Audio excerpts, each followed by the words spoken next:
बच्चों, कैसे हैं आप सब। मैं हूं आपकी हिंदी की टीचर और आज हम शुरू करने जा रहे हैं पाठ 3, भाग्य से ज्यादा। तो आइए चित्र पर आधारित गतिविधियां पढ़ें।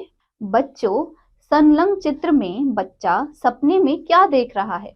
बताइए, क्या आपको भी सपने आते हैं जो आपको काफी समय तक याद रहते हैं? यदि हाँ, तो बताइए। तो बच्चों बताइए, क्या आप लोग भी सपने देखते हैं जो आपको काफी समय तक याद रहते हैं? ऐसे ही अपने सपने अपनी कक्षा में अपने सभी साथियों के साथ चर्चा कीजिए। तो आइए पाठ में प्रवेश करें। बच्चों, प्रस्तुत पाठ में बताया गया है कि भाग्य से ज्यादा कुछ नहीं मिलता। इसमें एक व्यक्ति के भाग्य में सोने की अशर्फियां नहीं लिखी थी, तो उसको सोने की अशर्फियां मिलने के बावजूद भी नहीं मिल पाई क्योंकि ये उसके भाग्य में नहीं था। तो आइए शुरू करते हैं। एक सेठ जी थे जिनके पास काफी दौलत थी। उन्होंने उस धन से निर्धनों की सहायता की, अनाथ आश्रम एवं धर्मशाला आदि बनवाए। इस दानशीलता के कारण सेठ जी के नगर में काफी ख्याति थी। उन्होंने अपनी बेटी की शादी एक बड़े घर में की थी, परंतु बेटी के भाग्य में सुख ना होने के कारण उसका पति जुआरी, शराबी, सट्टेबाज निकल गया, जिससे सारा धन समाप्त हो गया।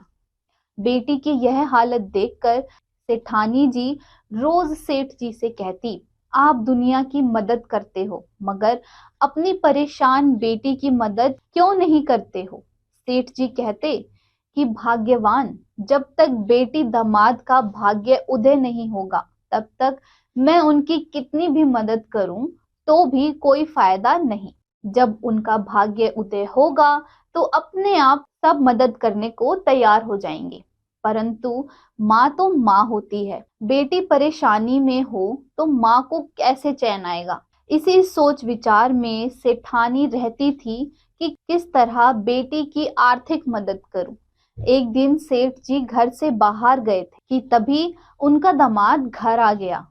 सास ने दामाद का आदर सत्कार किया और बेटी की मदद करने का विचार उनके मन में आया कि क्यों ना मोतीचूर के लड्डुओं में अशर्फियां रख दी जाएं, जिससे बेटी की मदद भी हो जाएगी और दामाद को पता भी नहीं चलेगा। यह सोचकर सास ने लड्डुओं के बीच में अशर्फियां दबाकर रख दी और दामाद को टीका लगाकर विदा करते समय 5 किलो शुद्ध देसी घी के लड्डू जिनमें अशर्फियां थी वह दामाद को दिए।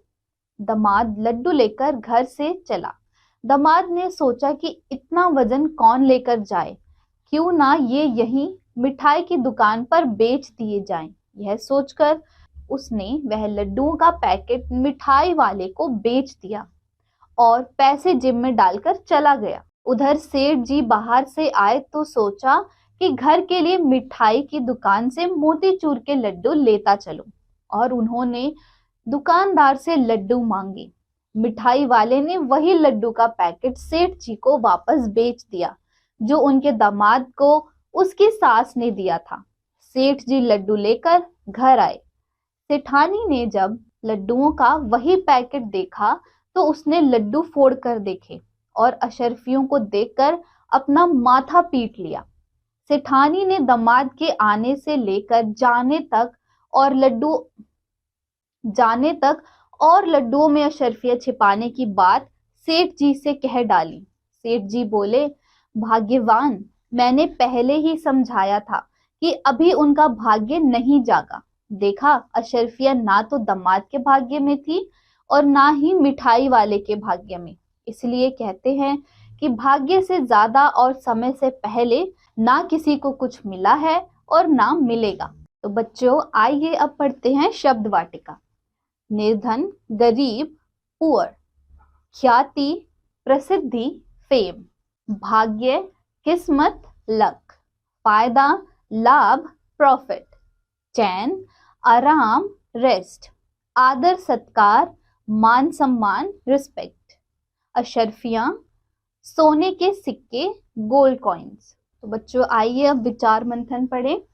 अगर सेठ जी की बेटी का पति शराबी जुआरी ना होता तो क्या होता? तो बच्चों विचार करिए, अगर सेठ जी का दामाद शराबी और जुआरी नहीं होता तो क्या होता। अगला विचार मंथन, क्या होता अगर दामाद लड्डुओं को हलवाई को ना बेचकर अपने साथ अपने घर ले जाता। तो बच्चों बताइए और इसकी चर्चा कीजिए कि अगर ऐसा होता तो क्या होता। विचार मंथन, क्या होता अगर हलवाई लड्डू तोड़कर देख लेता। बताइए बच्चों, क्या होता अगर हलवाई उन लड्डुओं को तोड़कर देख लेता और उसको सोने की अशर्फियां दिख जाती। बात पते की, किस्मत भी उनका साथ देती है जिनमें कुछ कर गुजरने की हिम्मत होती है। बच्चों, किस्मत भी उन्हीं लोगों का साथ देती है जिनके अंदर कुछ कर गुजरने की हिम्मत होती है। आइए बच्चों पढ़ते हैं ज्ञानवर्धक तथ्य। समय से पहले और भाग्य से ज्यादा ना कभी किसी को मिला और ना ही मिलेगा, परंतु हम सिर्फ भाग्य के भरोसे नहीं रह सकते। व्यक्ति को अपने जीवन में पुरुषार्थ करना ही पड़ता है। बिना पुरुषार्थ के व्यक्ति यदि यह चाहे कि सब कुछ मिल जाए जो मेरे भाग्य में है, वह कदापि संभव नहीं होता है, क्योंकि गतिमान जीवन यात्रा में इंसान की इच्छाएं अनंत होती हैं। बिना पुरुषार्थ के भोजन भी नहीं मिल सकता है और बिना पुरुषार्थ के किसान खेती भी नहीं कर सकता है। नैतिक शिक्षा एवं मूल्य पाठ के माध्यम से हम जान पाए कि भाग्य से ज्यादा किसी को कुछ नहीं मिलता, लेकिन हमें केवल भाग्य के भरोसे ही नहीं बैठना चाहिए। हमें सदैव कुछ भी पाने के लिए निरंतर प्रयत्न करते रहना चाहिए। तो बच्चों इस पाठ में बस इतना ही। अब हम मिलेंगे अगले पाठ में।